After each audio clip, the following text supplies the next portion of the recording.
My name's Mary Herbert. I paint animals and I paint them fairly realistically. I discovered Fisher400 sanded pastel paper many years ago, and when I did, it actually changed the way I worked. It enabled me to work with far greater detail than I had done previously because it let me build up fine texture and to mix colours with great subtlety. Its surface texture and its superior capacity for layering make this possible, and in this short video I'm going to show you how. Let's have a look at how effective layering is on Fisher400 paper. It's claimed that it will take up to 12 layers. It really depends what kind of pastel you're using. With soft pastel you'll find that you won't be able to put as many layers on as with hard pastel because it goes on more thickly. But let's just work this up and see how opaque we can get these layers. Let's go on with the pink now. See if we can cover that up.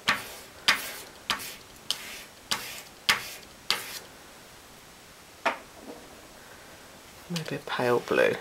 Working on the principle dark to light. It's really just reaching its limit now. That's quite a thick layering of pastel. If I take a blade now and scratch into it, we can excavate back down again. This is another way of working with pastel called sgraffito. You can work through the layers. Take it right down. And then we can maybe work on it again.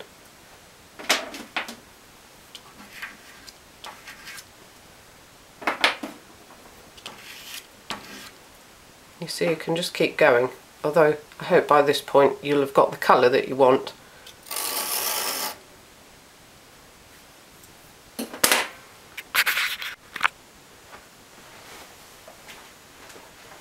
Should you want to make any repairs or corrections to your pastel painting, it's very easy on Fisher. An eraser won't work, a putty rubber won't work, but what does work is just regaining the tooth so that you can work back over it. So let's just take this section out. What I do is literally knock the pastel out of the tooth using a hard bristled brush. Give that a little blow, and then I use blue tack. And you don't rub it, you just push it down and lift it, and you see the blue tack will lift the pastel away. It's unlikely you'll get right down to the bare paper, but you can see it coming through there. What you do is regain the original tooth of the paper. So you can start to work on it afresh.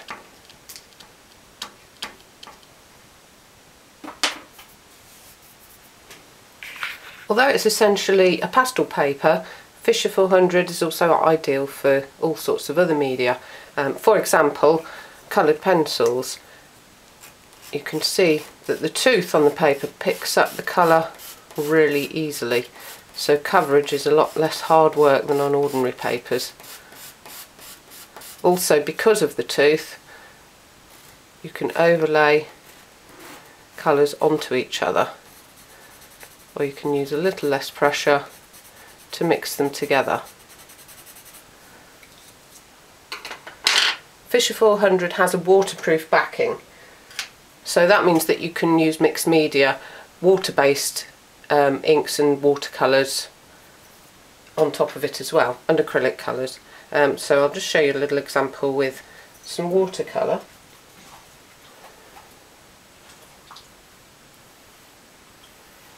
Paints on quite smoothly.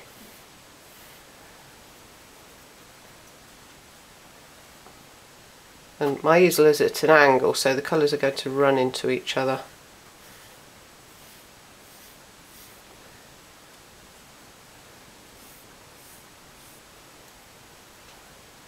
If I just drop a little more green in there.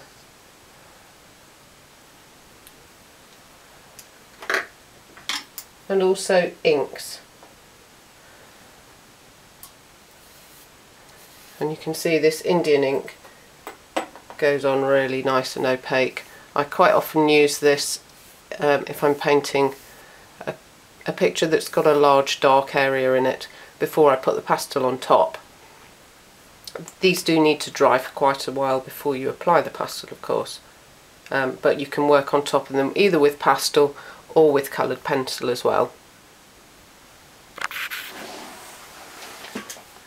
Once the surface is dry, you can work over it quite easily with pastel or pastel pencil, and you'll see there's still plenty of tooth. The paint doesn't fill the tooth, it soaks down to beneath it.